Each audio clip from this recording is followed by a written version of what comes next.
네. 자. 오늘도 이 화제 인물들 살펴보겠습니다. 먼저 첫 번째 사람 바로 이 사람입니다. 어제 기자들 앞에 모습을 드러냈습니다. 태영호 전 주 영국 북한 대사관 공사죠.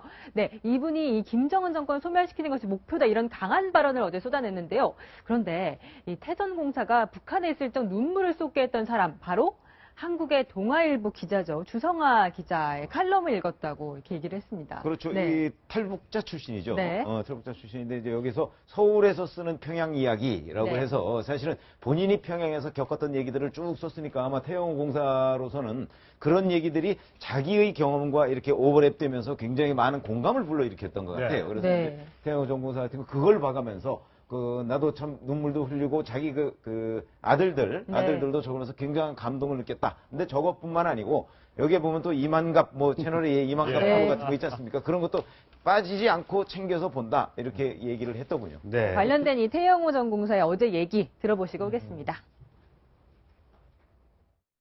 주성아 기자님께서 한국에서 쓰신 기사들을 100% 다 보고 큰 힘을 얻었습니다.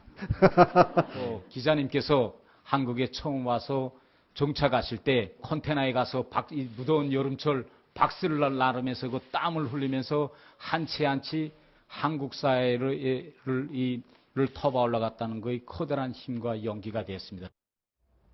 네. 주성아 기자가 이제 김일성 종합대 출신이고 그렇죠, 예. 상당히 엘리트죠. 네. 그리고 이제 되게 탈북민 지금 3만 명 시대입니다만 북에서 오신 분들이 여기 정착을 잘 못하는 분도 많아요. 예. 특히 주성아 기자 같은 건 굉장히 잘 정착한 경우이고 그다음에 제 개인적인 경험입니다만 여기 오셔서 북한 관련 보도를 하거나 기사를 작성할 때도 굉장히 객관적입니다. 네. 균형 감각이 또 있고요. 예. 그래서 저는 태영호 공사가 주성아 기자의 칼럼을 읽으면서 굉장히 공감했다는 부분은 상당히 태영호 공사의 입장과 관점이 굉장히 균형 감각이 있구나. 네. 이런 생각이 들어서 좀 예. 굉장히 다행스럽게 생각합니다. 그렇군요.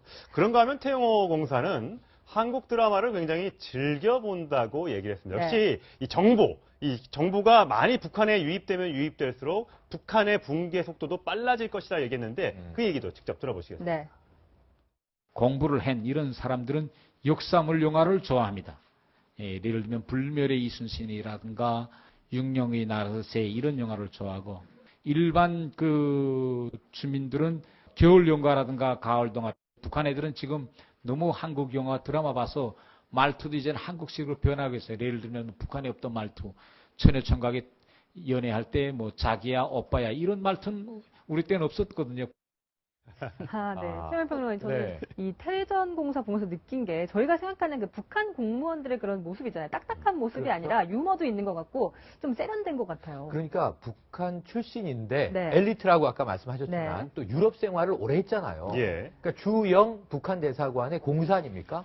지금 황장엽 노동당 총비서 이후에 국내에 들어온 최고위급이에요. 예. 최고위급이요. 그런 면에서는 굉장히 지적 어떤 지평이 넓은데 거기다가 또 유럽식 유머까지 구사하는 게 결합된 것 같아요. 그러니까 아주 전형적인 북한 출신이라고 보기는 어렵습니다. 그럼에도 불구하고 지금 저 말은 저는 팩트라고 믿는데 북한 내의 젊은 세대, 젊은 계층들은 어쨌든 이게 우리 드라마나 우리 예능물, 오락물 또는 우리 가요, 케이팝이라고 하죠. 한류가 중국으로 돌아서 또 북한으로 들어가지 않습니까? 네. 그럼 이것을 접해본 적어도 대도시, 중소도시의 젊은 층들은 굉장히 좀 우리 이 분단 70년에 세대를 좀 극복하고 있다. 예. 그래서 문화가 중요한데. 그런 거죠. 최순실이 더 미운 거예요. 문화가 중요한데. 여기 이제 어제 태영호 공사 기자에게 이런 대목이 나와요.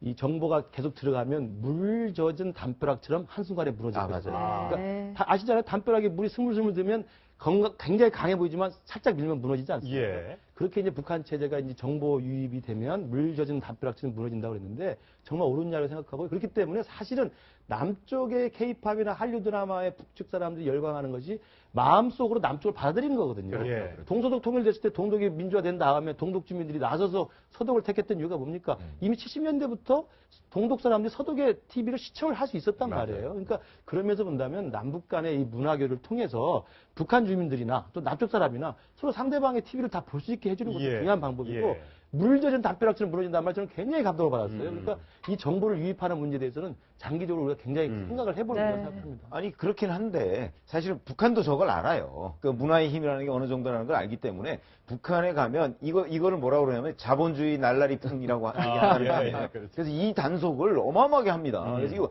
걸리기만 하면 다 진짜 아주 엄중한 벌로 다스리거든요. 예. 뭐 교화소 같은 데 보내고 예. 이렇게 다스리기 때문에 북한도 저 힘을 알죠. 그럼 우리는 이제 그 틈새를 노려서 보내야 되는데 현재의 방법으로는 그게 쉽지는 않은 거죠. 그러니까 풍선에 태워서 이렇게 보내기에는 뭐 그런 정도만 가지고서는 예. 저 벽을 뚫기가 쉽지는 제일 않아요. 좋은 게 상호 간에 합법적으로 양쪽의 방송과 TV를 시청하게 해주는 게 제일 좋죠.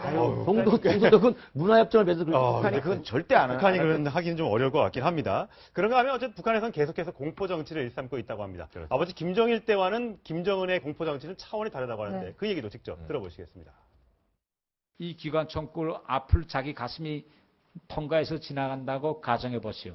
그러면 무슨 생각이 불쑥 드냐? 제가 당해보니까 저 기관총을 이렇게 들고 있는 저 군인이 아차 실수해서 방아쇠라도 당기면 저거 내가 죽을 수 있으니 정말 행동을 조심해야 되겠다.